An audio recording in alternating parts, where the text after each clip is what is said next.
Welcome, curious minds. Today, we're going to tell you a story. It's a really strange one, actually. Kind of unsettling. Many of us, and I definitely include myself here, probably thought this whole thing was just, some weird debunked conspiracy theory from way back, maybe the 60s. We're talking about the phenomenon of cattle mutilations. But what we found out, well, it's much more surprising than I expected. Yeah, what's really intriguing here is that it's not just some dusty old tale. This is an active, genuinely unsolved mystery. It continues to puzzle ranchers, law enforcement, even people like us looking into it now. So our goal today really is to unpack the details, look at the history, and some of the, frankly, bizarre facts that keep this whole thing alive right now. And doing that, I think we also learn a lot about how we try to make sense of things that are, well, truly unexplained. And that right there was the first thing that really stopped me. This isn't old news. When I started digging into the sources, I expected old newspaper clippings, maybe some, wild theories about UFOs. But instead, what popped up were these incredibly recent reports. Incidents from just the last few years, not decades ago. It totally changed how I saw it. It absolutely does. For instance, back in 2019, NBC News covered this really disturbing case over in Oregon. 5 bulls found dead. And reports specifically mentioned no indication it had been shot, attacked by predators, or eaten poisonous plants. Just dead. And the detail that always gets me, all the blood was gone. That specific point just keeps defying simple explanations. Wow. Yeah. And it's not just happening in the U.S. either, is it? Think about this one. 2018, down in Australia, a couple finds one of their cows dead. Its udder, ears, tongue. They said it looked like they were, quote, seemingly surgically removed. Surgically removed, yeah. Yep. And even more recently, just last year, the BBC reported something pretty shocking out of France. They were investigating 150 active cases of cattle mutilation. Again, animals found with parts like ears, genitals, just precisely removed. That persistence, you know, these really specific kinds of incidents happening across different continents, it really makes you stop and think. It tells us that whatever is going on, it's not easy to just brush off, even today. Despite all the attempts to find a neat scientific answer, it just keeps happening. Okay, so as we're telling this story, this mystery, maybe we should unpack what actually defines these incidents. When people say cattle mutilation, what are the specific things that keep showing up? What are we actually looking for here? The consistency is, it's striking almost every time the animals are found dead, often just lying on their side. But it's the cuts that are so different from, say, a coyote attack or just decomposition. They're described again and again as surgical in nature or showing precision. Not the kind of ragged tearing you'd expect from scavengers. Right, precision. And it's almost always applied to removing very specific parts. You hear about sex organs, tongues, eyes, udders, ears, other soft tissues. It's like targeted harvesting almost. But here's that detail again, the one that's just so baffling. The complete lack of blood. Reports consistently say all the blood was gone, or not one drop of blood found anywhere near the carcass. How does that even happen? It defies normal biological processes. Yeah. And sometimes there's also this potent chemical smell reported, like acetone, some say. So you put it all together, the precise bloodless removals, the specific organs targeted, maybe that weird chemical smell, that pattern repeating across cases from Oregon to France is what makes it so hard to just dismiss.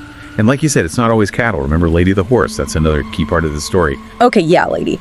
This is where the story gets really interesting, I think, because while you can find hints in old newspaper archives, maybe going back to the 1800s, of weird animal deaths, the modern wave, what we think of now as cattle mutilation, a lot of people trace it back to one specific unsolved death in 1967. And it wasn't a cow at all. It was a horse named Lady out in Colorado. That case, Lady's case, it almost set the mold, didn't it?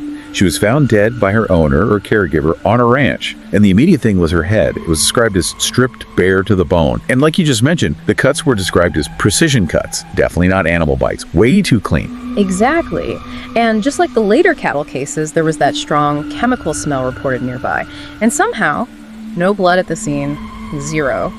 Once her story got out, it exploded. And what's really strange is what happened next. The local paper, the Alamosa News, reported that people in the area, locals and visitors, started seeing other weird things.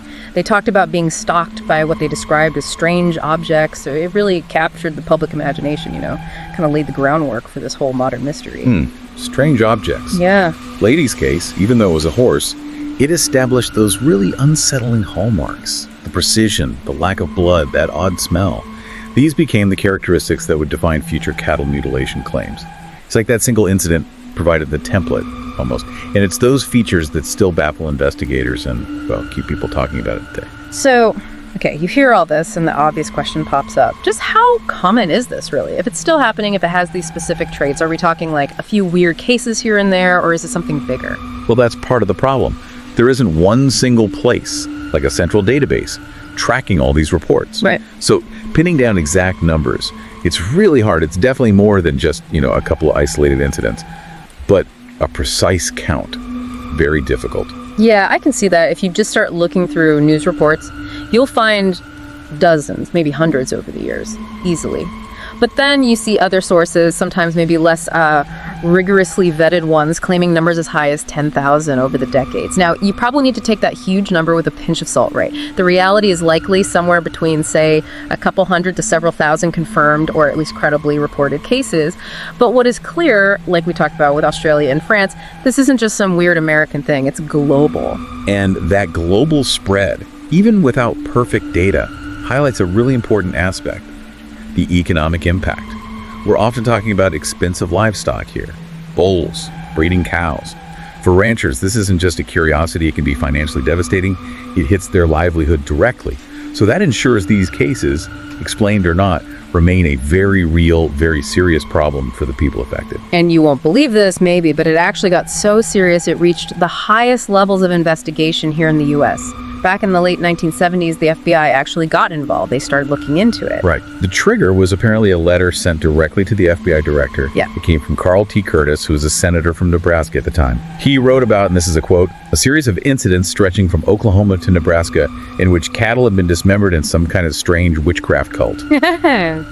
So the wide area covered and just how bizarre the reports were, that got federal attention.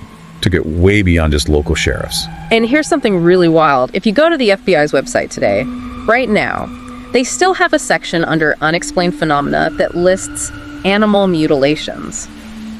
They even have some declassified documents from their investigation available. But despite all that federal firepower, the investigation, well, it didn't really conclude much. It was inconclusive. Yeah, their official stance, after looking into it, sort of leaned towards natural causes being the most likely culprit in many cases. They had veterinary experts suggest that, after an animal dies, natural decomposition plus insects, maybe small scavengers, they tend to go for the soft tissues first: eyes, tongues, genitals, and the blood. Well, science says once the heart stops, gravity pulls the blood down into the lower parts of the body. It pools internally, so maybe no blood outside the body. But while those explanations attempt to solve the mystery scientifically, the public fascination, the cultural phenomenon around it, that never really went away. So in the public mind, these cases kind of remain unsolved regardless of the FBI's findings. So where does that leave us now, today? I mean, technically, these cattle mutilations are still considered unsolved, right? Both officially by the FBI and just as this persistent cultural mystery that won't go away. And if you ask different people, you'll get wildly different answers about what's causing it. The theories run the gamut from, aliens. Always aliens. To cults. And yeah, people were still seriously suggesting cults or aliens even in 2021 reports, or El Chupacabra. The goat sucker, yeah. Government experiments, maybe. Or just, mundane animal cruelty or natural death that gets misinterpreted. And this brings up a really interesting point, actually. How can one single type of event spark such a huge range of explanations?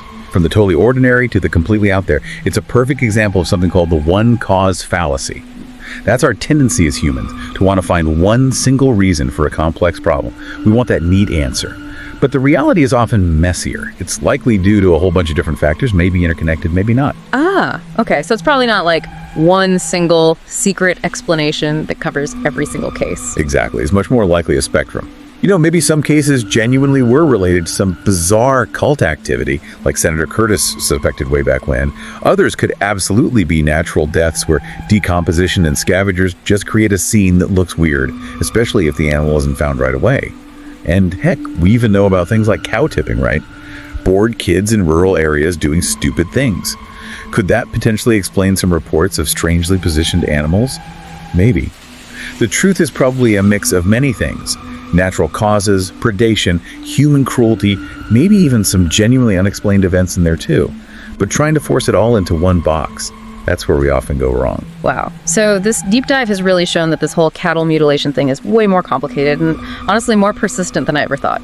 It's this weird mix of genuinely strange events, theories that just won't die, official investigations that didn't conclude much, and it leaves us with, well, more questions than answers, really. Yeah, and what's really fascinating, I think, is how certain mysteries just endure, like this one. Across decades, across continents, that resist easy answers. It kind of forces us to think about the layers of reality, maybe, the limits of what we currently understand, and also how stories and information, and sometimes misinformation, shape how we see the unknown. It really is a thought-provoking journey into the unexplained. Thank you for joining us on this strange, intriguing deep dive. We really hope you gained some new perspectives on a mystery that, well, seems to be ongoing. If you found this look into the unexplained as fascinating as we did, please do give this deep dive a like, maybe share it with your other curious friends, and definitely subscribe to our channel, Horror Docs, for more explorations of strange stories and enduring mysteries. Until next time, stay curious.